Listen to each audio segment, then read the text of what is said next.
أشهد أن لا إله إلا الله وحده لا شريك له وأشهد أن محمدا عبده ورسوله أما بعد فأعوذ بالله من الشيطان الرجيم بسم الله الرحمن الرحيم الحمد لله رب العالمين الرحمن الرحيم مالك يوم الدين إياك نعبد وإياك نستعين اهدنا الصراط المستقيم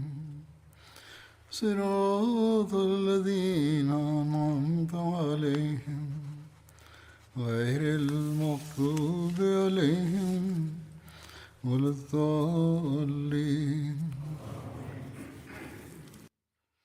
ഹസ്രത്ത് അബൂബക്കർ സിദ്ദീഖ് റളിയല്ലാഹു അൻഹുവിൻ്റെ സ്ഥാനമാഹാത്മ്യങ്ങളെക്കുറിച്ചാണ് വിവരിച്ചു കൊണ്ടിരുന്നത്. ഇന്നും അത് തുടരുന്നതാണ്. ഹസ്രത്ത് ആയിഷ റളിയല്ലാഹു അൻഹ നിവേദനം ചെയ്യുന്നു, അല്ലദീന ഇസ്തജാബു ലില്ലാഹി വർ റസൂലി മിൻ ബാദി മാ അസാബഹുമുൽ ഖർഹ് ലില്ലദീന അഹ്സനു മിൻഹും വത്തഖു അജ്റുൻ അലീം. തങ്ങൾക്ക് പരിക്കേറ്റ ശേഷം അള്ളാഹുവിൻ്റെയും ദൂതൻ്റെയും വിളിക്കുത്തരം നൽകിയവർ, അവരിൽ നിന്ന് സുഹൃതം ചെയ്യുകയും സൂക്ഷ്മത പാലിക്കുകയും ചെയ്തവർക്ക് മഹത്തായ പ്രതിഫലമുണ്ട്. ഈ ആയത്തിനെ സംബന്ധിച്ച് അവർ ഉർവയോട് പറയുന്നു, അല്ലയോ എൻ്റെ സഹോദരി പുത്ര, നിന്റെ പിതാവ് ഹസ്രത്ത് സുബൈറും ഹസ്രത്ത് അബൂബക്കറും ഇവരിൽപ്പെട്ടവരായിരുന്നു. ഉഹദ് ദിവസം നബി സല്ലല്ലാഹു അലൈഹി വസല്ലം തിരുമേനിക്ക് ബുദ്ധിമുട്ടുകൾ ഏൽക്കേണ്ടി വന്നു. മുശ്രിക്കീങ്ങൾ പോയി കഴിഞ്ഞപ്പോൾ അവർ തിരിച്ചു വരുമോ എന്ന് നബി സല്ലല്ലാഹു അലൈഹി വസല്ലമിന് ആശങ്കയുണ്ടായി. നബി സല്ലല്ലാഹു അലൈഹി വസല്ലം പറഞ്ഞു, ആരാണ് അവരെ പിന്തുടരുക? അപ്പോൾ 70 ആളുകൾ അതിനുവേണ്ടി തങ്ങളെ സമർപ്പിച്ചു. ഉർവ പറയുന്നു, അവരിൽ ഹസ്രത്ത് അബൂബക്കറും ഹസ്രത്ത് സുബൈറും ഉണ്ടായിരുന്നു. അബൂ സുഫിയാൻ ഉഹദ് യുദ്ധം അവസാനിച്ച സമയത്ത് കുന്നിൻ പുറത്ത് തന്നെ ഉണ്ടായിരുന്നു. അയാൾ പറഞ്ഞു, അടുത്ത വർഷം ഇതേ ദിവസങ്ങളിൽ ബദറിൽ യുദ്ധമുണ്ടാകുമെന്ന് വാഗ്ദാനം ചെയ്യുന്നു. നബി സല്ലല്ലാഹു അലൈഹി വസല്ലം അത് സ്വീകരിച്ചപ്പോൾ അബൂ സുഫിയാൻ വേഗം തന്നെ തൻ്റെ സൈന്യവുമായി മക്കയിലേക്ക് തിരിച്ചു. അതിനെ തുടർന്നുള്ള സംഭവങ്ങൾ ഹദ്റത്ത് മിർസ ബഷീർ അഹമ്മദ് സാഹിബ് ഇങ്ങനെ വിവരിക്കുന്നു. നബി സല്ലല്ലാഹു അലൈഹി വസല്ലം തിരുമേനി കൂടുതൽ കരുതൽ എന്ന നിലയ്ക്ക് ഉടൻ തന്നെ 70 സഹാബാക്കളുടെ സംഘത്തെ ഖുറൈശികളുടെ പിന്നാലെ പറഞ്ഞുവിട്ടു. അതിൽ ഹസ്രത്ത് അബൂബക്കറും സുബൈറും ഉണ്ടായിരുന്നു. ഇത് ബുഖാരിയുടെ നിവേദനമാണ്.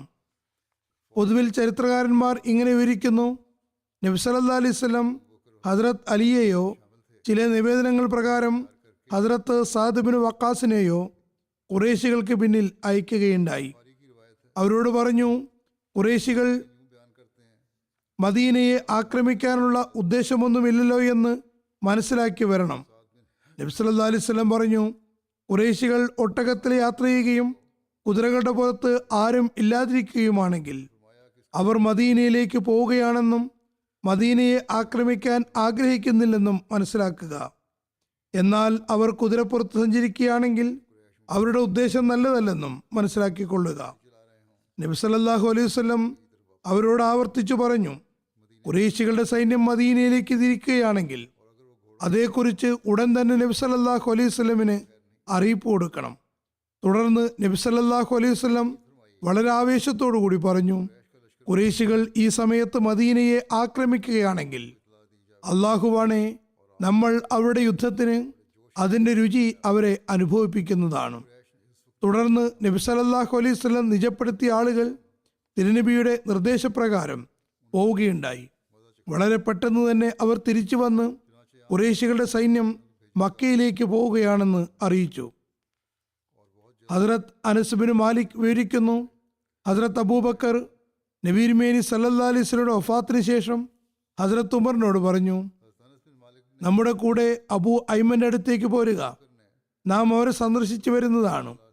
നബി സല്ലല്ലാഹു അലൈഹി വസല്ലം അവരെ സന്ദർശിക്കാൻ പോയിട്ടുണ്ടായിരുന്നത് പോലെ നമ്മളും അവരെ സന്ദർശിക്കാൻ പോകുന്നതാണ്. ഹസ്രത്ത് അനസ് പറയുന്നു, ഞങ്ങൾ അവരുടെ അടുത്തെത്തിയപ്പോൾ അവർ കരയാൻ തുടങ്ങി. അവർ രണ്ടുപേരും പറഞ്ഞു, താങ്കൾ എന്തിനാണ് കരയുന്നത്? എന്താണോ അള്ളാഹുവിൻ്റെ അടുത്തുള്ളത് അത് അവൻ്റെ റസൂലിന് ഏറ്റവും ഉചിതമായിട്ടുള്ളതാണ്. അവർ പറഞ്ഞു, അള്ളാഹുവിൻ്റെ പക്കലുള്ളത് നബി സല്ലല്ലാഹു അലൈഹി വസല്ലമിന് ഏറ്റവും അനുയോജ്യമായതാണെന്ന് എനിക്കറിയാം. പക്ഷേ വാനലോകത്ത് നിന്ന് വഹി നിലച്ചുപോയി എന്നതിലാണ് ഞാൻ കരയുന്നത്. ഹസ്രത്ത് അനസ് പറയുന്നു, ഉമ്മ ഐമൻ അവർ രണ്ടുപേരെയും കരയിപ്പിച്ചു. അവർ രണ്ടുപേരും അവരോടൊപ്പം കരയാൻ തുടങ്ങി. നബി സല്ലല്ലാഹു അലൈഹി വസല്ലം പറഞ്ഞു, ജനങ്ങളെ, അള്ളാഹു എന്നെ നിങ്ങളുടെ അടുക്കലേക്ക് നിയോഗിച്ചു. നിങ്ങൾ എന്നെ വ്യാജൻ എന്ന് പറഞ്ഞു. അബൂബക്കർ എന്നെ സത്യപ്പെടുത്തുകയും തൻ്റെ ജീവനും സമ്പത്തും കൊണ്ട് എന്നോട് സഹാനുഭൂതി പ്രകടിപ്പിക്കുകയും ചെയ്തു. ഹസ്രത്ത് മുസ്ലിം മൗദ് റളിയല്ലാഹു അൻഹു ഇതേക്കുറിച്ച് പറയുന്നു, ഹസ്രത്ത് അബൂബക്കർ റളിയല്ലാഹു അൻഹുവിനെ കുറിച്ച് മാത്രമാണ് നബി സല്ലല്ലാഹു അലൈഹി വസല്ലം, നിങ്ങളെല്ലാവരും എന്നെ നിഷേധിച്ചപ്പോൾ ഹസ്രത്ത് അബൂബക്കറിൽ ഞാൻ യാതൊരു തരത്തിലുള്ള വക്രതയും കണ്ടില്ല എന്ന് പറയുന്നത്. ഹുദൈബിയ സന്ധിയുടെ അവസരത്തിൽ നബി സല്ലല്ലാഹു അലൈഹി വസല്ലമും ഖുറൈശികളും തമ്മിൽ സന്ധി നിർദ്ദേശങ്ങൾ നടക്കുകയായിരുന്നു. അബൂജന്തലിനെ നബി സല്ലല്ലാഹു അലൈഹി വസല്ലം നിബന്ധനകൾക്ക് വിധേയമായി തിരിച്ചയച്ചപ്പോൾ സഹാബാക്കൾ വളരെ ആവേശത്തിലായിരുന്നു. അതിനെക്കുറിച്ച് പരാമർശിച്ചുകൊണ്ട് ഹസ്രത്ത് മിർസ ബഷീർ അഹമ്മദ് സാഹിബ് എഴുതുന്നു, മുസ്ലിങ്ങൾ ആ കാഴ്ച കണ്ടുകൊണ്ടിരിക്കുകയാണ്. മതപരമായ അഭിമാനബോധം നിമിത്തം അവരുടെ കണ്ണുകളിൽ രക്തം നിറയുന്നുണ്ടായിരുന്നു. പക്ഷേ നബി സല്ലല്ലാഹു അലൈഹി വസല്ലമയുടെ മുന്നിൽ എല്ലാം സഹിച്ച് അവർ നിശബ്ദരായി. ഒടുവിൽ ഉമറിന് ഒതുക്കാൻ കഴിഞ്ഞില്ല. അദ്ദേഹം നബി സല്ലല്ലാഹു അലൈഹി വസല്ലം സമീപത്തെത്തി വിറയാർന്ന ശബ്ദത്തിൽ ചോദിച്ചു, അങ്ങ് അള്ളാഹുവിന്റെ സത്യവാനായ പ്രവാചകനല്ലേ? നബി സല്ലല്ലാഹു അലൈഹി വസല്ലം പറഞ്ഞു, അതെ, തീർച്ചയായും അങ്ങനെ തന്നെയാണ്. ഹദ്റത്ത് ഉമർ ചോദിച്ചു, നമ്മൾ സത്യത്തിലും നമ്മുടെ ശത്രുക്കൾ അസത്യത്തിലുമല്ലേ ഉള്ളത്? നബി സല്ലല്ലാഹു അലൈഹി വസല്ലം പറഞ്ഞു, അതെ, തീർച്ചയായും അങ്ങനെ തന്നെയാണ്. ഹദ്റത്ത് ഉമർ പിന്നീട് ചോദിച്ചു, അങ്ങനെയാണെങ്കിൽ നമ്മൾ സത്യദീനിന്റെ കാര്യത്തിൽ എന്തിനാണ് ഈ നിന്ദ സഹിക്കുന്നത്? നബി സല്ലല്ലാഹു അലൈഹി വസല്ലം ഹദ്റത്ത് ഉമറിന്റെ അവസ്ഥ കണ്ടപ്പോൾ ചുരുങ്ങിയ വാക്കുകളിൽ ഇങ്ങനെ പറഞ്ഞു, നോക്കൂ ഉമർ, ഞാൻ അള്ളാഹുവിന്റെ റസൂലാകുന്നു. എനിക്ക് അള്ളാഹുവിന്റെ ഉദ്ദേശം എന്തെന്നറിയാം. അതിനെതിരിൽ നീങ്ങാൻ എനിക്ക് സാധ്യമല്ല. അവൻ തന്നെയാണ് എൻ്റെ സഹായിയും. പക്ഷേ ഹദ്റത്ത് ഉമറിന്റെ അസ്വസ്ഥഭരിതമായ അവസ്ഥ ഓരോ നിമിഷവും വർദ്ധിക്കുകയായിരുന്നു. അദ്ദേഹം ചോദിച്ചു, നമ്മൾ ബൈത്തുള്ള തവാഫ് ചെയ്യുമെന്ന് അങ്ങ് ഞങ്ങളോട് പറഞ്ഞതല്ലേ? നബി സല്ലല്ലാഹു അലൈഹി വസല്ലം ചോദിച്ചു, ഞാൻ തീർച്ചയായും അങ്ങനെ പറഞ്ഞിരുന്നു. പക്ഷേ ഈ തവാഫ് ഈ വർഷം തന്നെ ചെയ്യുമെന്ന് ഞാൻ പറഞ്ഞിരുന്നുവോ? ഉമർ പറഞ്ഞു, ഇല്ല, അങ്ങനെയൊന്നുമില്ല. നബി സല്ലല്ലാഹു അലൈഹി വസല്ലം പറഞ്ഞു, എങ്കിൽ പിന്നെ കാത്തിരിക്കുക. നിങ്ങൾ ഇൻഷാ അല്ലാഹ് തീർച്ചയായും മക്കയിൽ പ്രവേശിക്കുകയും കഅബയെ തവാഫ് ചെയ്യുന്നതുമാണ്. പക്ഷേ ആവേശഭരിതമായ ആ അവസ്ഥയിൽ ഹദ്റത്ത് ഉമറിന് തൃപ്തിയായില്ല. നബി സല്ലല്ലാഹു അലൈഹി വസല്ലമിന്റെ ഒരു പ്രത്യേക ഗാംഭീര്യവും പ്രഭാവവും ഉണ്ടായിരുന്നു. അതുകൊണ്ട് ഹദ്റത്ത് ഉമർ അവിടെ നിന്ന് മാറി ഹദ്റത്ത് അബൂബക്കറിന്റെ അടുക്കലെത്തി. അദ്ദേഹത്തോടും ഇതേ തരത്തിൽ ആവേശത്തോടു കൂടി സംസാരിച്ചു. ഹദ്റത്ത് അബൂബക്കർ റളിയല്ലാഹു അൻഹു നബി സല്ലല്ലാഹു അലൈഹി വസല്ലം നൽകിയതുപോലുള്ള മറുപടികൾ തന്നെയാണ് കൊടുത്തത്. അതോടൊപ്പം ഹദ്റത്ത് അബൂബക്കർ റളിയല്ലാഹു അൻഹു ഉപദേശ രൂപേണ പറഞ്ഞു, നോക്കൂ ഉമർ, അവധാനപൂർവ്വം കഴിച്ചു കൂട്ടുക. അള്ളാഹു റസൂലിന്റെ കടിഞ്ഞാണിലുള്ള പിടുത്തം അഴിഞ്ഞു പോകാതിരിക്കാൻ ശ്രമിക്കുക. കാരണം അള്ളാഹുവാണേ നമ്മൾ ആർക്കാണോ കൈകൊടുത്തിട്ടുള്ളത് അദ്ദേഹം തീർച്ചയായും സത്യവാനാകുന്നു. ഹസ്രത്ത് ഉമർ പറയുന്നു, ആ സമയത്ത് എൻ്റെ ആവേശത്തിൽ ഞാൻ എൻ്റെ എല്ലാ കാര്യങ്ങളും പറഞ്ഞുപോയി. പക്ഷേ പിന്നീട് എനിക്ക് വലിയ ലജ്ജ തോന്നി. പശ്ചാത്താപം എന്ന നിലയ്ക്ക് ഈ ദൗർബല്യത്തിൻ്റെ കറ ഇല്ലാതായി തീരാൻ വേണ്ടി ഒരുപാട് അക്ഷയകർമ്മങ്ങൾ ചെയ്തു. സദക്ക കൊടുക്കുകയും നോമ്പെടുക്കുകയും നഫൽ നമസ്കാരങ്ങൾ അനുഷ്ഠിക്കുകയും അടിമകളെ മോചിപ്പിക്കുകയും ചെയ്തു. ഈ സംഭവത്തെ അനുസ്മരിച്ചുകൊണ്ട് ഹസ്രത്ത് മുസ്ലിം മൗദ് വിവരിക്കുന്നു, ഒരിക്കൽ നബി സല്ലല്ലാഹു അലൈഹി വസല്ലം തിരുമേനി സഹാബാക്കളെ സംബോധന ചെയ്തുകൊണ്ട് പറഞ്ഞു, ഞാൻ നിങ്ങൾക്ക് ഒരുപാട് കൽപ്പനകൾ നൽകി, പക്ഷേ നിങ്ങളിൽ ഏറ്റവും ആത്മാർത്ഥതയുള്ളവരുടെ ഉള്ളിൽ പോലും ചില സമയത്ത് ഞാൻ പ്രതിഷേധത്തിൻ്റെ ആത്മാവാണ് കണ്ടത്. പക്ഷേ അബൂബക്കറിൽ ഞാൻ ഈ ഒരു അവസ്ഥ കണ്ടിട്ടില്ല. ഹുദൈബിയ സന്ധിയുടെ അവസരത്തിൽ ഹസ്രത്ത് ഉമർ റളിയല്ലാഹു അൻഹുവിനെ പോലെയുള്ള ആളുകൾ പോലും പരിഭ്രമിക്കുകയുണ്ടായി. അദ്ദേഹം ഈ പരിഭ്രമാവസ്ഥയിൽ ഹസ്രത്ത് അബൂബക്കർ റളിയല്ലാഹു അൻഹുവിന്റെ സവിധത്തിലെത്തി പറഞ്ഞു, നമ്മൾ ഉംറ ചെയ്യുമെന്ന് അള്ളാഹുവിന്റെ വാഗ്ദാനമുള്ളതല്ലേ? അദ്ദേഹം പറഞ്ഞു, അതെ, അള്ളാഹുവിന്റെ വാഗ്ദാനമുണ്ടായിരുന്നു. ഹസ്രത്ത് ഉമർ ചോദിച്ചു, അള്ളാഹു നമ്മെ സഹായിക്കുകയും പിന്തുണയ്ക്കുകയും ചെയ്യുമെന്ന് വാഗ്ദാനം ചെയ്തിട്ടില്ലേ? ഹസ്രത്ത് അബൂബക്കർ പറഞ്ഞു, അതെ. ഉമർ ചോദിച്ചു, എന്നിട്ട് നമ്മൾ ഉംറ ചെയ്തു? ഹസ്രത്ത് അബൂബക്കർ പറഞ്ഞു, ഉമർ, അള്ളാഹു നമ്മൾ ഈ വർഷം ഉംറ ചെയ്യുമെന്ന് പറഞ്ഞിട്ടില്ലല്ലോ. അപ്പോൾ അദ്ദേഹം ചോദിച്ചു, നമ്മൾക്ക് എന്തെങ്കിലും വിജയവും പിന്തുണയും കിട്ടിയിട്ടുണ്ടോ? ഹസ്രത്ത് അബൂബക്കർ പറഞ്ഞു, വിജയത്തിൻ്റെയും പിന്തുണയുടെയും അർത്ഥം അള്ളാഹുവിനും അൻ റസൂലിനും നമ്മളെക്കാൾ നന്നായി അറിയാം. പക്ഷേ ഹസ്രത്ത് ഉമറിന് ഈ മറുപടി കൊണ്ട് തൃപ്തി വന്നില്ല. അദ്ദേഹം അതേ പരിഭ്രമാവസ്ഥയിൽ നബി സല്ലല്ലാഹു അലൈഹി വസല്ലമയുടെ സവിധത്തിലെത്തി. എന്നിട്ട് ചോദിച്ചു, യാ റസൂലല്ലാ, നമ്മൾ തവാഫ് ചെയ്തുകൊണ്ട് മക്കയിൽ പ്രവേശിക്കുമെന്ന് അള്ളാഹു വാഗ്ദാനം ചെയ്തതല്ലേ? നബി സല്ലല്ലാഹു അലൈഹി വസല്ലം പറഞ്ഞു, അതെ. അദ്ദേഹം ചോദിച്ചു, നമ്മൾ അള്ളാഹുവിൻ്റെ സംഘമല്ലേ? അള്ളാഹുവിൻ്റെ വിജയത്തിൻ്റെയും പിന്തുണയും വാഗ്ദാനം നമുക്കുള്ളതല്ലേ? നബി സല്ലല്ലാഹു അലൈഹി വസല്ലം പറഞ്ഞു, അതെ. ഉമർ ചോദിച്ചു, യാ റസൂലല്ലാ, നമുക്ക് ഉംറ ചെയ്യാൻ കഴിഞ്ഞോ? നബി സല്ലല്ലാഹു അലൈഹി വസല്ലം പറഞ്ഞു, നമ്മൾ ഈ വർഷം തന്നെ ഉംറ ചെയ്യുമെന്ന് അള്ളാഹു എപ്പോഴാണ് പറഞ്ഞത്? ഈ വർഷം തന്നെ ഉംറ ഉണ്ടാകുമെന്നത് എൻ്റെ ധാരണയായിരുന്നു. അള്ളാഹു സമയം നിജപ്പെടുത്തിയിട്ടുണ്ടായിരുന്നില്ല. അദ്ദേഹം ചോദിച്ചു, വിജയത്തിൻ്റെയും പിന്തുണയും വാഗ്ദാനം കൊണ്ട് എന്താണ് ഉദ്ദേശിക്കുന്നത്? നബി സല്ലല്ലാഹു അലൈഹി വസല്ലം പറഞ്ഞു, ദൈവിക സഹായം തീർച്ചയായും വരുന്നതാണ്. അവൻ്റെ വാഗ്ദാനം തീർച്ചയായും പുലരുകയും ചെയ്യും. അതായത് ഹസ്രത്ത് അബൂബക്കർ റളിയല്ലാഹു അൻഹു നൽകിയ അതേ മറുപടി തന്നെയാണ് നബി സല്ലല്ലാഹു അലൈഹി വസല്ലമും നൽകിയത്. ഈ രണ്ട് നിവേദനങ്ങളും തമ്മിലുള്ള ഒരു വ്യത്യാസം എന്തെന്നാൽ, ആദ്യത്തെ നിവേദനത്തിൽ ആദ്യം നബി സല്ലല്ലാഹു അലൈഹി വസല്ലം അടുക്കിലേക്കാണ് ഹസ്രത്ത് ഉമർ പോയത്, പിന്നെയാണ് ഹസ്രത്ത് അബൂബക്കറിന്റെ അടുക്കിലേക്ക് പോകുന്നത്. ഹസ്രത്ത് മുസ്ലിം മൗദിന്റെ വിവരണത്തിൽ കാര്യങ്ങൾ എല്ലാം ഒന്നു തന്നെയാണെങ്കിലും ആദ്യം ഹസ്രത്ത് അബൂബക്കറിന്റെ അടുത്ത് പോയി എന്നും പിന്നെ നബി സല്ലല്ലാഹു അലൈഹി വസല്ലമയുടെ സവിധത്തിലെത്തി എന്നും പറയുന്നു. ഹസ്രത്ത് അബൂ ഹുറൈറയുടെ നിവേദനം, രണ്ട് വ്യക്തികൾ പരസ്പരം തർക്കിക്കുകയായിരുന്നു. അതിലൊരാൾ മുസ്ലിമും അപരൻ യഹൂദിയുമായിരുന്നു. മുസ്ലിം പറഞ്ഞു, മുഹമ്മദ് സല്ലല്ലാഹു അലൈഹി വസല്ലമിന് ലോകത്തിന് മുഴുവൻ ശ്രേഷ്ഠത നൽകിയവൻ ആണ് സത്യം. അപ്പോൾ യഹൂദി പറഞ്ഞു, മൂസാക്ക് എല്ലാവരെക്കാളും ശ്രേഷ്ഠത നൽകിയവനെ കൊണ്ട് സത്യം.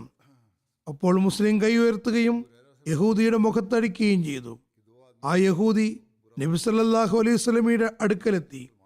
അയാൾ തനിക്കും മുസ്ലിമിനും ഇടയിലുണ്ടായ കാര്യങ്ങളെക്കുറിച്ച് പറഞ്ഞു. അപ്പോൾ നബി സല്ലല്ലാഹു അലൈഹി വസല്ലം ആ മുസ്ലിമിനെ വിളിക്കുകയും അദ്ദേഹത്തോട് കാര്യങ്ങൾ അന്വേഷിക്കുകയും ചെയ്തതിനു ശേഷം ഇങ്ങനെ പറഞ്ഞു, മൂസാക്ക് മേൽ എനിക്ക് ശ്രേഷ്ഠത കൽപ്പിക്കരുത്. ഈ ഹദീസിന്റെ വിശദീകരണത്തിൽ യഹൂദിയെ അടിച്ച മുസ്ലിം ഹസ്രത്ത് അബൂബക്കറാണ് എന്ന് എഴുതിയിട്ടുണ്ട്. ഇത് ബുഖാരിയിലുള്ള നിവേദനമാകുന്നു. ഈ സംഭവത്തെക്കുറിച്ച് ഹസ്രത്ത് മുസ്ലിമോദ് റളിയല്ലാഹു അൻഹു പറയുന്നു, നബി സല്ലല്ലാഹു അലൈഹി വസല്ലം അന്യമതസ്ഥരുടെ വികാരങ്ങളെയും വളരെയേറെ ശ്രദ്ധിച്ചിട്ടുണ്ടായിരുന്നു. ഒരിക്കൽ ഹസ്രത്ത് അബൂബക്കറിന്റെ മുന്നിൽ ഏതോ യഹൂദി ഇങ്ങനെ പറഞ്ഞു, ഞാൻ മൂസായെ സത്യം ചെയ്തുകൊണ്ട് പറയുന്നു, അദ്ദേഹത്തെ അള്ളാഹു എല്ലാ നബിമാർക്കുമേലും ശ്രേഷ്ഠനാക്കിയിരിക്കുന്നു.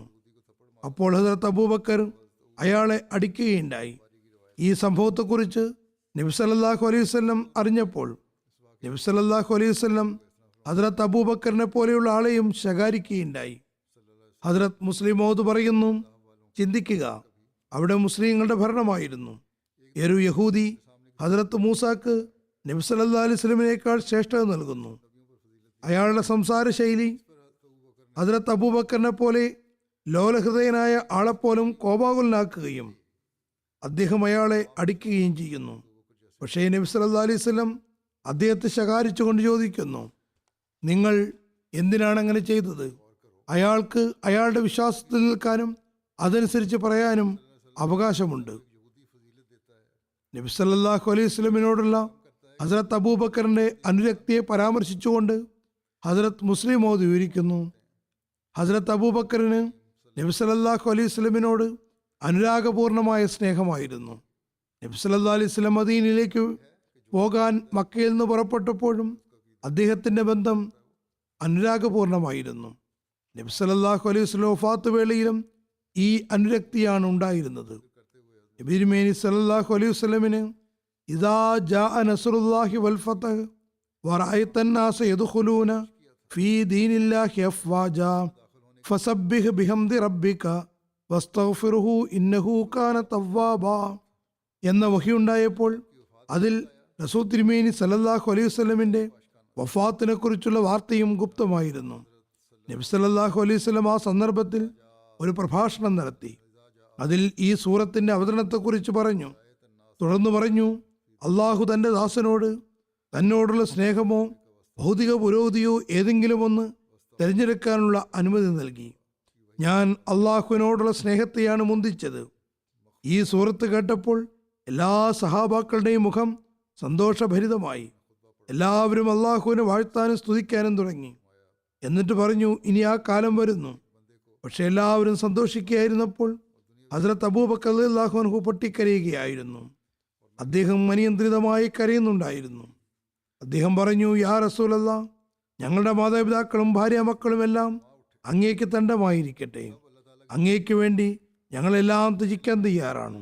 അതായത് ഏതെങ്കിലും അടുത്ത ബന്ധു രോഗാതുരനാകുമ്പോൾ ആടിനെ അറുക്കുന്നത് പോലെ ഹസ്രത്ത് അബൂബക്കർ തന്നെയും തന്റെ അടുത്ത ബന്ധുമിത്രാദികളെയും തിരുനബി സല്ലല്ലാഹു അലൈഹി വസല്ലമിനു വേണ്ടി ത്യജിക്കാൻ തയ്യാറായി. അദ്ദേഹത്തിന്റെ കരച്ചിൽ കണ്ടപ്പോൾ, ഈ വർത്തമാനങ്ങളെല്ലാം കേട്ടപ്പോൾ ചില സഹാബാക്കൾ പറഞ്ഞു, ഈ വൃദ്ധന് ഇതെന്തു പറ്റി? അള്ളാഹു തന്റെ ദാസനോട് തന്റെ സൗഹൃദത്തെയോ ഭൗതിക പുരോഗതിയെയോ ഏതെങ്കിലും ഒന്ന് തിരഞ്ഞെടുക്കാൻ അധികാരം നൽകിയപ്പോൾ അദ്ദേഹം ദൈവസാമീപ്യത്തെ ഇഷ്ടപ്പെട്ടു. പക്ഷെ ഇയാൾ എന്തിനാണ് കരയുന്നത്? ഇവിടെ ഇസ്ലാമിന്റെ വിജയങ്ങളെക്കുറിച്ചുള്ള വാഗ്ദാനമാണ് നൽകപ്പെടുന്നത്. എത്രത്തോളം എന്നാൽ ഹദ്രത്ത് ഉമറിനെ പോലെയുള്ള ഉന്നത സഹാബി പോലും ഈ അവസ്ഥ കണ്ടപ്പോൾ അത്ഭുതപ്പെട്ടു പോയി. നബി സല്ലല്ലാഹു അലൈഹി വസല്ലം ജനങ്ങളുടെ അവസ്ഥയെ സംബന്ധിച്ച് മനസ്സിലാക്കി. ഹദ്രത്ത് അബൂബക്കറിന്റെ അസ്വസ്ഥതയും കാണുകയുണ്ടായി. അദ്ദേഹത്തെ സാന്ത്വനപ്പെടുത്തിക്കൊണ്ട് പറഞ്ഞു, അബൂബക്കർ എനിക്ക് എത്രത്തോളം പ്രിയപ്പെട്ടവനാണെന്നാൽ ഞാൻ അള്ളാഹുവിന് പുറമെ മറ്റാരെയെങ്കിലും സുഹൃത്താക്കാൻ പറ്റുമായിരുന്നുവെങ്കിൽ അദ്ദേഹത്തെ സുഹൃത്താക്കുമായിരുന്നു. എന്നിട്ട് പറഞ്ഞു, അദ്ദേഹം എൻ്റെ സുഹൃത്തും സഹാബിയുമാകുന്നു. തുടർന്ന് പറഞ്ഞു, മസ്ജിദിലേക്ക് തുറന്നു വെച്ചിട്ടുള്ള വീടുകളുടെ ജനാലകളിൽ അബൂബക്കറിൻ്റെതൊഴികെ മറ്റെല്ലാ ജനാലകളും അടയ്ക്കണമെന്ന് ഞാൻ കൽപ്പിക്കുന്നു. അങ്ങനെ നബി സല്ലല്ലാഹു അലൈഹി വസല്ലം അദ്ദേഹത്തിന്റെ സ്നേഹത്തെ ശ്ലാഘിക്കുകയുണ്ടായി. കാരണം അത് സമ്പൂർണമായ അനുരക്തിയായിരുന്നു. അതാണ് വിജയ സുവാർത്തകൾക്ക് പിന്നിൽ തിരുനബിയുടെ മരണത്തെക്കുറിച്ച് അറിയിപ്പുണ്ടെന്ന് ഹസ്രത്ത് അബൂബക്കറിന് മനസ്സിലാക്കി കൊടുത്തത്. അദ്ദേഹം തന്റെയും തന്റെ ബന്ധുക്കളുടെയും ജീവൻ ദണ്ഡമായി സമർപ്പിച്ചുകൊണ്ട് പറഞ്ഞു, ഞങ്ങൾ മരിക്കാം, പക്ഷെ അങ്ങ് ജീവിച്ചിരിക്കണം. നബി സല്ലല്ലാഹു അലൈഹി വസല്ലമയുടെ വഫാത്ത് വേളയിൽ ഹസ്രത്ത് അബൂബക്കർ ഉന്നതമായ സ്നേഹത്തിന്റെ മാതൃകയാണ് കാണിച്ചത്. സൗർ ഗുഹയിൽ ഹസ്രത്ത് അബൂബക്കർ തന്റെ ജീവനെക്കുറിച്ചല്ല വേവലാതിപ്പെട്ടത്, മറിച്ച് നബി സല്ലല്ലാഹു അലൈഹി വസല്ലമിനെ കുറിച്ചായിരുന്നു അസ്വസ്ഥനായത്. അതുകൊണ്ട് അള്ളാഹു പ്രത്യേകമായ രീതിയിൽ അദ്ദേഹത്തെ സമാശ്വസിപ്പിക്കുകയുണ്ടായി. അദ്ദേഹം പ്രകടിപ്പിച്ച അസ്വസ്ഥതകളെല്ലാം തിരുമേനിയോടുള്ള അനുരക്തി കൊണ്ട് മാത്രമായിരുന്നു. ഹദ്രത്ത് മുസ്ലിം മൗദ് ഒരിടത്ത് പറയുന്നു, ഹദീസുകളിൽ പറയുന്നു, ഒരിക്കൽ ഹദ്രത്ത് ഉമറും ഹദ്രത്ത് അബൂബക്കറും തമ്മിൽ ഏതോ കാര്യത്തിൽ തർക്കമുണ്ടായി. തർക്കം മൂർച്ഛിച്ചു. ഹദ്രത്ത് ഉമറിന്റെ സ്വഭാവം പരുഷമായിരുന്നു. അതുകൊണ്ട് ഹദ്രത്ത് അബൂബക്കർ അവിടെ നിന്ന് പോകുന്നതാണ് ഉചിതമെന്ന് കരുതി. അല്ലെങ്കിൽ തർക്കം അനാവശ്യമായി വലുതായി പോകുന്നതാണ്. ഹദ്രത്ത് അബൂബക്കർ പോകാനൊരുങ്ങിയപ്പോൾ ഹദ്രത്ത് ഉമർ മുന്നിൽ വന്നു. ഹദ്രത്ത് അബൂബക്കറിന്റെ കുപ്പായം പിടിച്ചിട്ട് പറഞ്ഞു, എന്റെ കാര്യത്തിന് മറുപടി തന്നിട്ട് പോകും. ഹദ്രത്ത് അബൂബക്കർ അദ്ദേഹത്തിൽ നിന്ന് കുതിരി മാറി. പോകാനൊരുങ്ങിയപ്പോൾ അദ്ദേഹത്തിന്റെ കുപ്പായം കീറുകയുണ്ടായി. അദ്ദേഹം തന്റെ വീട്ടിലേക്ക് വന്നു. പക്ഷേ ഹദ്രത്ത് ഉമർ റളിയല്ലാഹു അൻഹു ഹദ്രത്ത് അബൂബക്കർ റളിയല്ലാഹു അൻഹു നബി സല്ലല്ലാഹു അലൈഹി വസല്ലമിന്റെ അടുക്കൽ തന്നെക്കുറിച്ച് പരാതി പറയാൻ പോയതാണെന്ന് സംശയിച്ചു. അദ്ദേഹം പിന്നാലെ റസൂൽ തിരുമേനി സല്ലല്ലാഹു അലൈഹി വസല്ലമിന്റെ സവിധത്തിൽ തൻ്റെ ഒഴികഴിവ് സമർപ്പിക്കാൻ വേണ്ടി പുറപ്പെട്ടു. പക്ഷേ വഴിയിൽ ഹസ്രത്ത് അബൂബക്കർ ഹസ്രത്ത് ഉമറിന്റെ ദൃഷ്ടിയിൽ നിന്നും മാഞ്ഞു പോയിരുന്നു. അദ്ദേഹവും നേരെ നബി സല്ലല്ലാഹു അലൈഹി വസല്ലമിന്റെ സവിധത്തിലെത്തി. അവിടെ പക്ഷേ ഹസ്രത്ത് അബൂബക്കറിനെ കണ്ടില്ല. അദ്ദേഹത്തിന് ഹൃദയം അപ്പോഴേക്കും ലജ്ജിതമായിട്ടുണ്ടായിരുന്നു. അതുകൊണ്ട് ഇങ്ങനെ പറഞ്ഞു, യാ റസൂലല്ലാ, എനിക്കാണ് തെറ്റുപറ്റിയത്. ഞാൻ അബൂബക്കറിനോട് പരുഷമായി പെരുമാറിയിരിക്കുന്നു. ഹസ്രത്ത് അബൂബക്കറിന് ഒരു കുറ്റവുമില്ല, എൻ്റെ തന്നെയാണ് കുറ്റം. ഹസ്രത്ത് ഉമർ നബി സല്ലല്ലാഹു അലൈഹി വസല്ലം സവിധത്തിലെത്തിയപ്പോൾ ആരോ ഹസ്രത്ത് അബൂബക്കറിനോട് പോയി പറഞ്ഞു, ഹസ്രത്ത് ഉമർ തിരുനബിയുടെ അടുക്കൽ താങ്കളെക്കുറിച്ച് പരാതി പറയാൻ പോയിരിക്കുന്നു. ഹസ്രത്ത് അബൂബക്കർ ചിന്തിച്ചു, തനിക്കും തൻ്റെ നിരപരാധിത്വം പോയി പറയേണ്ടതാണ്. കാര്യം ഏകപക്ഷീയമാകരുത്. ഞാൻ എൻ്റെ വീക്ഷണവും സമർപ്പിക്കേണ്ടതാണ്. ഹസ്രത്ത് അബൂബക്കർ നബി സല്ലല്ലാഹു അലൈഹി വസല്ലം സദസ്സിലെത്തിയപ്പോൾ ഹസ്രത്ത് ഉമർ ഇങ്ങനെ പറയുന്നുണ്ടായിരുന്നു, യാ റസൂലല്ലാ, എന്നിൽ നിന്നാണ് തെറ്റ് സംഭവിച്ചത്. ഞാനാണ് അബൂബക്കറിനോട് വഴക്ക് കൂടിയത്. അദ്ദേഹത്തിന്റെ കുപ്പായം ഞാൻ കാരണമാണ് കീറിയത്. നബി സല്ലല്ലാഹു അലൈഹി വസല്ലം ഈ കാര്യങ്ങൾ കേട്ടപ്പോൾ തിരുനബിയുടെ മുഖത്ത് കോപം വളരെ പ്രകടമായി. നബി സല്ലല്ലാഹു അലൈഹി വസല്ലം പറഞ്ഞു, ജനങ്ങളെ, നിങ്ങൾക്ക് എന്തു പറ്റി? ലോകം മുഴുവൻ എന്നെ എതിർക്കുകയായിരുന്നപ്പോൾ, നിങ്ങളും എൻ്റെ എതിരാളികളായിരുന്നപ്പോൾ ഹസ്രത്ത് അബൂബക്കർ മാത്രമാണ് എന്നിൽ വിശ്വസിച്ചത്. എല്ലാ നിലയ്ക്കും എന്നെ സഹായിക്കുകയും ചെയ്തു. പിന്നെ വളരെ വിഷമത്തോടു കൂടി പറഞ്ഞു, ഇനിയും എന്നെയും അബൂബക്കറിനെയും നിങ്ങൾ വിടുകയില്ലേ? നബി സല്ലല്ലാഹു അലൈഹി വസല്ലം ഇങ്ങനെ പറയുമ്പോഴായിരുന്നു ഹസ്രത്ത് അബൂബക്കർ കയറി വന്നത്. ഹസ്രത്ത് അബൂബക്കർ അവിടെ കയറി വരുമ്പോൾ ഉണ്ടായ അവസ്ഥയുടെ പശ്ചാത്തലം വിവരിച്ചുകൊണ്ട് ഹസ്രത്ത് മുസ്ലിം മൗദ് പറയുന്നു, ഇതാണ് സത്യസന്ധനായ പ്രേമിയുടെ മാതൃക. അതായത് അവിടെ പോയി തൻ്റെ ഒഴികൊഴി പറഞ്ഞില്ല. യാ റസൂലല്ലാ, തെറ്റ് എൻ്റേതല്ല, ഉമറിൻ്റേതായിരുന്നു എന്നല്ല പറഞ്ഞത്. നബി സല്ലല്ലാഹു അലൈഹി വസല്ലം ഹൃദയത്തിൽ അസ്വസ്ഥതയുണ്ടാകുന്നത് കണ്ടപ്പോൾ അദ്ദേഹം സത്യസന്ധനായ പ്രേമിയായതുകൊണ്ട് താൻ കാരണം നബി സല്ലല്ലാഹു അലൈഹി വസല്ലം വേദനിക്കുന്നത് അദ്ദേഹത്തിന് സഹിച്ചില്ല. വന്ന ഉടൻ തന്നെ നബി സല്ലല്ലാഹു അലൈഹി വസല്ലം മുന്നിൽ മുട്ടുകാലിൽ ഇരുന്നു കൊണ്ട് പറഞ്ഞു, യാ റസൂലല്ലാ, കുറ്റം ഉമറിൻ്റേതല്ല, എൻ്റേതാകുന്നു. നോക്കുക, ഹസ്രത്ത് അബൂബക്കർ എത്രമാത്രം സത്യസന്ധനായ പ്രേമിയായിരുന്നു. അദ്ദേഹത്തിന് തൻ്റെ പ്രേമവാചനത്തിന് ഹൃദയം വേദനിക്കുന്നത് സഹിച്ചില്ല. നബി സല്ലല്ലാഹു അലൈഹി വസല്ലം ഹസ്രത്ത് ഉമറിനോട് നീരസത്തിലാകുന്നു എന്ന് കണ്ടപ്പോൾ ഹസ്രത്ത് അബൂബക്കർ സന്തോഷിക്കുകയല്ല ചെയ്തത്. സാധാരണ ജനങ്ങളിൽ കാണുന്നത് തൻ്റെ എതിരാളിക്ക് മേൽ ശകാരമുണ്ടാകുമ്പോൾ അത് കണ്ട് സന്തോഷിക്കുകയും നല്ലപോലെ ശകാരം കേട്ടല്ലോ എന്ന് കരുതി സന്തോഷിക്കുകയും ചെയ്യുന്നു. എന്ത് കാരണം കൊണ്ടാണെങ്കിലും നബി സല്ലല്ലാഹു അലൈഹി വസല്ലമയുടെ ഹൃദയം വേദനിക്കുന്നത് ഈ സത്യസന്ധനായ പ്രേമി ഇഷ്ടപ്പെട്ടില്ല. അദ്ദേഹം കരുതി, ഞാൻ കുറ്റവാളിയാകാം, പക്ഷേ എൻ്റെ പ്രേമിയുടെ ഹൃദയം ദുഃഖിക്കാതിരിക്കട്ടെ. വളരെ ലജ്ജാപൂർവം പറഞ്ഞു, യാ റസൂലല്ലാ, ഉമറിൻ്റെ യാതൊരു കുറ്റവുമില്ല, കുറ്റമെല്ലാം എൻ്റേതാണ്. ഹസ്രത്ത് മുസ്ലിം മൗദ് പറയുന്നു, ഹസ്രത്ത് അബൂബക്കർ നബി സല്ലല്ലാഹു അലൈഹി വസല്ലമയുടെ ഹൃദയത്തിൻ്റെ അസ്വസ്ഥത അകറ്റുന്നതിന് വേണ്ടി മർദ്ദിതനായിട്ട് പോലും മർദ്ദകനാണെന്ന് ഏറ്റുപറയുന്നു. അങ്ങനെയെങ്കിലും നബി സല്ലല്ലാഹു അലൈഹി വസല്ലമയുടെ മനസ്സ് വേദനിക്കരുത് എന്ന് കരുതുന്നു. ഒരു വിശ്വാസിയായ ദാസൻ അള്ളാഹുവിൻ്റെ തൃപ്തിയിലേക്ക് അടുപ്പിക്കുന്ന കാര്യങ്ങൾ എങ്ങനെയാണ് ചെയ്യാതിരിക്കുക? ഒരു വിശ്വാസിയുടെ ലക്ഷണം അള്ളാഹുവിൻ്റെ തൃപ്തിക്ക് വേണ്ടി കർമ്മങ്ങൾ ചെയ്യണമെന്നതും അള്ളാഹുവിൻ്റെ അപ്രീതിക്കുള്ള ഒരു പ്രവർത്തനവും ചെയ്യാതിരിക്കണം എന്നതുമാണ്. ഇത് സംബന്ധിച്ചുള്ള ഒരു ഉദാഹരണമാണിത്. ഹസ്രത്ത് മുസ്ലിം മൗദ് റളിയല്ലാഹു അൻഹു മറ്റൊരിടത്ത് പറയുന്നു, ഹസ്രത്ത് ഉമർ ഒരിക്കൽ നബി സല്ലല്ലാഹു അലൈഹി വസല്ലമയുടെ അടുക്കൽ തൗറാത്തിൻ്റെ ഒരു പ്രതിയുമായി വന്നു. എന്നിട്ട് പറഞ്ഞു, യാ റസൂലല്ലാ, ഇത് തൗറാത്താകുന്നു. നബി സല്ലല്ലാഹു അലൈഹി വസല്ലം അത് കേട്ട് നിശബ്ദനായിരുന്നു. പക്ഷേ ഹസ്രത്ത് ഉമർ തൗറാത്ത് തുറന്ന് വായിക്കാൻ തുടങ്ങി. അപ്പോൾ നബി സല്ലല്ലാഹു അലൈഹി വസല്ലമയുടെ മുഖത്ത് നീരസത്തിൻ്റെ ലക്ഷണങ്ങൾ കാണാനിടയായി. ഹസ്രത്ത് അബൂബക്കർ റളിയല്ലാഹു അൻഹു കണ്ടപ്പോൾ ഹസ്രത്ത് ഉമറിനോട് നീരസം പ്രകടിപ്പിച്ചുകൊണ്ട് പറഞ്ഞു, നബി സല്ലല്ലാഹു അലൈഹി വസല്ലം ഈ കാര്യത്തിൽ നീരസം പ്രകടിപ്പിക്കുന്നത് നിങ്ങൾ കാണുന്നില്ലേ? അദ്ദേഹത്തിൻ്റെ ഈ വർത്തമാനം കേട്ടപ്പോൾ ഹസ്രത്ത് ഉമറും അത് ശ്രദ്ധിക്കുകയും നബി സല്ലല്ലാഹു അലൈഹി വസല്ലമയുടെ മുഖത്തേക്ക് നോക്കുകയും ചെയ്തു. നബി സല്ലല്ലാഹു അലൈഹി വസല്ലമയുടെ മുഖത്ത് അനിഷ്ടം പ്രകടിതമായത് കണ്ടപ്പോൾ അദ്ദേഹം ഖേദം പ്രകടിപ്പിക്കുകയും നബി സല്ലല്ലാഹു അലൈഹി വസല്ലമിനോട് മാപ്പ് ചോദിക്കുകയും ഉണ്ടായി. ഹദ്രത്ത് മുസ്ലിം മൗദ് ഈ സംഭവം തഫ്സീർ കബീറിൽ വിവരിച്ചിട്ടുണ്ട്. തിരുനബി സല്ലല്ലാഹു അലൈഹി വസല്ലം ഹദ്രത്ത് ഉമർ തൗറാത്ത് വായിച്ചപ്പോൾ പ്രകടിപ്പിച്ച നീരസം ഇസ്ലാമിക അധ്യാപനവും രണ്ടും രണ്ട് തരത്തിലാണുള്ളത്. നീരസത്തിനുള്ള കാരണം ഒരിക്കലും തൗറാത്ത് എന്തുകൊണ്ട് വായിച്ചു എന്നതായിരുന്നില്ല. ആർക്കെങ്കിലും ഇതിന്റെ തഫ്സീർ വായിക്കണമെന്ന് താല്പര്യമുണ്ടെങ്കിൽ തഫ്സീർ കബീർ 6-ാം വാള്യം സൂറ നൂറിലെ 3-ാമത്തെ ആയത്തിന്റെ അനുബന്ധത്തിൽ എഴുതിയ വിശദീകരണം വായിച്ചു നോക്കാവുന്നതാണ്. ഹദ്രത്ത് മുസ്ലിം റളിയല്ലാഹു പറയുന്നു, സഹാബാക്കൾ എങ്ങനെയായിരുന്നു നബി സല്ലല്ലാഹു അലൈഹി വസല്ലമയെ പിൻപറ്റിയിരുന്നത് എന്നതിന് ഹദ്രത്ത് അബൂബക്കറിന്റെ ഒരു സംഭവം കാണാൻ കഴിയുന്നുണ്ട്. നബി സല്ലല്ലാഹു അലൈഹി വസല്ലമയുടെ വഫാത്തിന് ശേഷം ചില അറേബ്യൻ ഗോത്രങ്ങൾ സക്കാത്ത് കൊടുക്കുന്നതല്ല എന്ന് പ്രഖ്യാപിച്ചു. അപ്പോൾ ഹദ്രത്ത് അബൂബക്കർ റളിയല്ലാഹു അൻഹു അവർക്കെതിരെ യുദ്ധം ചെയ്യാൻ തയ്യാറായി. ഈ അവസ്ഥ എത്രമാത്രം സങ്കീർണമായിരുന്നു എന്നാൽ ഹദ്രത്ത് ഉമറിനെ പോലെയുള്ള ആളുകൾ അവരോട് അനുഭാവപൂർവ്വം പെരുമാറണമെന്ന് അഭിപ്രായപ്പെടുകയുണ്ടായി. പക്ഷേ ഹദ്രത്ത് അബൂബക്കർ റളിയല്ലാഹു അൻഹു ഇങ്ങനെ മറുപടി പറഞ്ഞു, നബി സല്ലല്ലാഹു അലൈഹി വസല്ലം നൽകിയ ഒരു കൽപ്പനയെ ദുർബലപ്പെടുത്താൻ അബൂ ഖഹാഫയുടെ മകന് എന്തധികാരമാണുള്ളത്? അള്ളാഹുവാണേ സത്യം, ഇവർ റസൂൽ തിരുമേനി സല്ലല്ലാഹു അലൈഹി വസല്ലമയുടെ കാലത്ത് ഒട്ടകത്തെ കെട്ടുന്ന ഒരു കയറിന് സക്കാത്ത് കൊടുത്തിരുന്നുവെങ്കിൽ ഞാൻ തീർച്ചയായും അവരിൽ നിന്ന് ആ കയറും വാങ്ങുന്നതാണ്.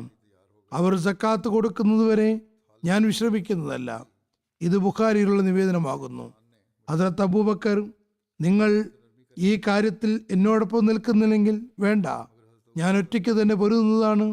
ഇത് എത്രമാത്രം നബി സല്ലല്ലാഹു അലൈഹി വസല്ലമിനെ പിൻപറ്റുന്ന അവസ്ഥയാണെന്ന് നോക്കുക. വളരെ ഭയാനകമായ സാഹചര്യമായിരുന്നിട്ട് കൂടി ഉന്നതരായ സഹാബാക്കൾ യുദ്ധം ചെയ്യുന്നതിനെതിരെ അഭിപ്രായം നൽകുമ്പോഴും നബി സല്ലല്ലാഹു അലൈഹി വസല്ലമയുടെ കൽപ്പന പൂർത്തിയാകുന്നതിന് വേണ്ടി അദ്ദേഹം എല്ലാത്തരം അപകടങ്ങളെയും സഹിക്കാൻ തയ്യാറായിരുന്നു.